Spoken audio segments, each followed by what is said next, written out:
10 ans après la fin de Swissair, la Croix suisse revient en force sur la queue des avions de la compagnie suisse.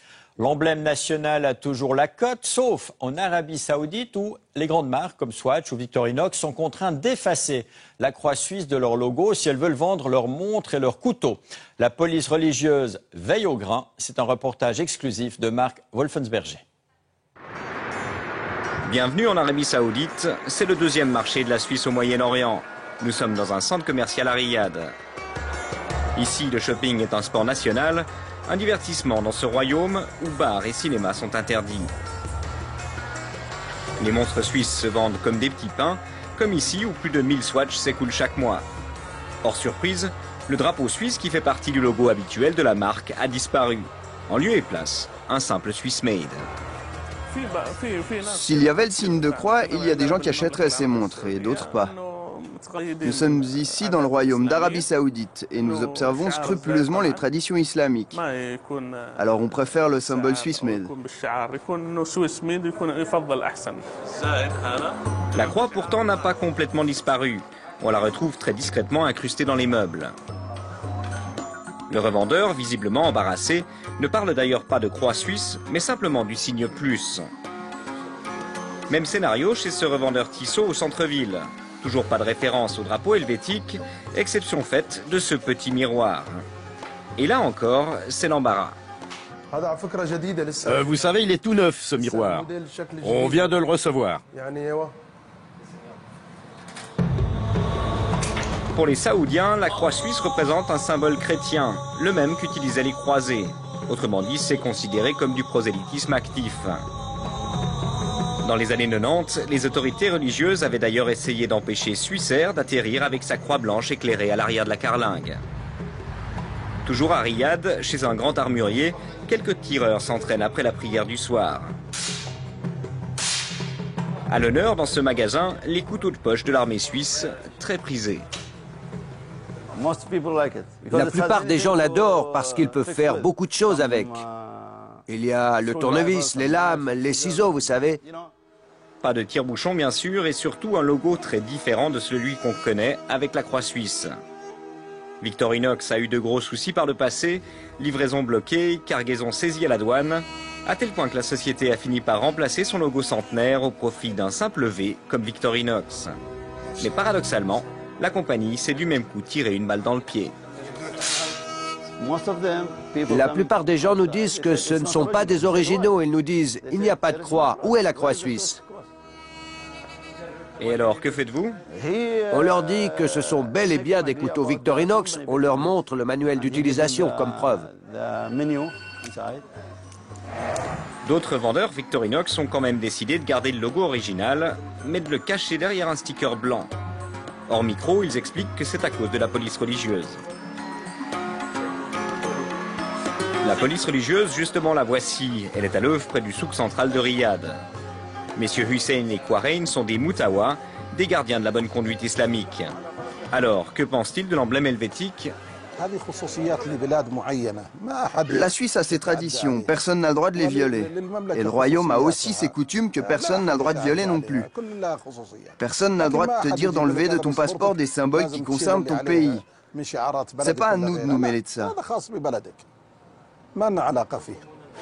Et qu'en est-il pour une entreprise suisse comme Swatch du droit de conserver la croix sur son logo?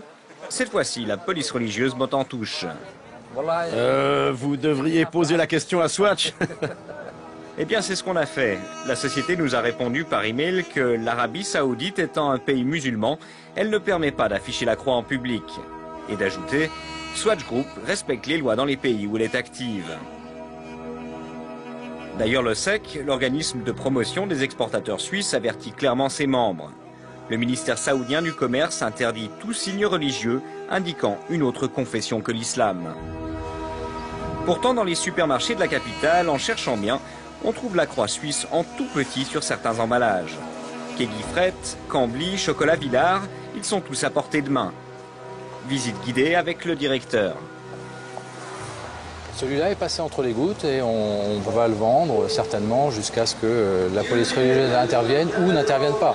Elle a tous les pouvoirs. Ils sont accompagnés d'un policier systématiquement et ils peuvent vous faire retirer les produits, détruire les produits, ils peuvent vous interroger, ils peuvent vous emmener au siège de la police religieuse. Ils ont un pouvoir très très fort aujourd'hui.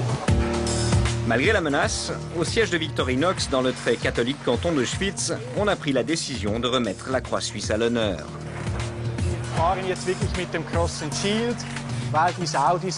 On repart maintenant avec le logo original, parce que nos clients saoudiens ont réellement besoin de reconnaître notre marque. Avec la nouvelle variante qu'on vend désormais dans le pays, on voit bien le logo de la croix et du bouclier sur la lame.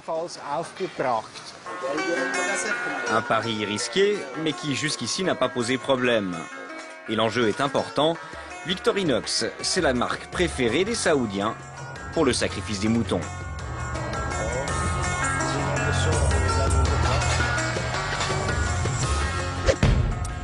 Marc Wolfensberger, bonsoir. Bonsoir. Alors, dans votre reportage, on parle de la toute-puissance de la police religieuse. Et on voit maintenant que Victorinox remet la croix sur ses couteaux. Qu'est-ce qu'il risque?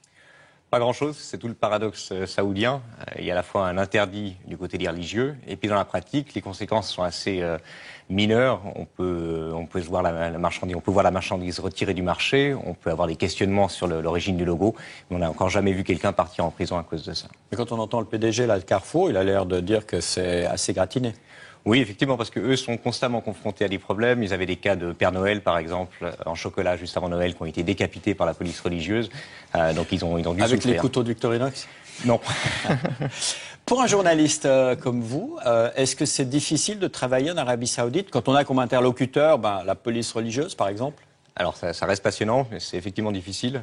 C'est un pays qui commence à s'ouvrir, qui est un petit peu ouvert à la critique, mais qui vous laisse toujours entre les mains de gens du ministère. Donc c'est difficile de sortir du canevas. Là, ça a été possible de réaliser ce portage. Ça n'a pas toujours été avec l'approbation du ministère. Maintenant, je pense que c'est un signe, ça montre qu'on pas dans la bonne direction. Vous dites que c'est le deuxième marché pour la Suisse au Moyen-Orient. Ça représente quoi si on compare avec les gros marchés américains, asiatiques? Alors si on va sur l'Amérique, on est à 20 milliards de dollars par an au niveau des exportations suisses, donc c'est gigantesque, c'est 15 fois plus grand que l'Arabie Saoudite. Maintenant, au Moyen-Orient même, c'est le deuxième marché après les États arabes unis, donc deuxième position. C'est pas négligeable, notamment pour les entreprises de pharmaceutiques. On a entendu qu'il y a des signes d'ouverture, notamment pour les femmes qui pourraient acquérir une fois peut-être le droit de vote. Est-ce qu'un scénario printemps arabe est possible là-bas en Arabie Saoudite? Alors c'est le cauchemar de tout banquier suisse. Si vous leur parlez, vous leur posez la question qu'est-ce qui leur fait le plus peur, c'est d'avoir tout d'un coup un prince saoudien qui devient persona non grata. Maintenant, ce scénario-là est complètement de la science-fiction.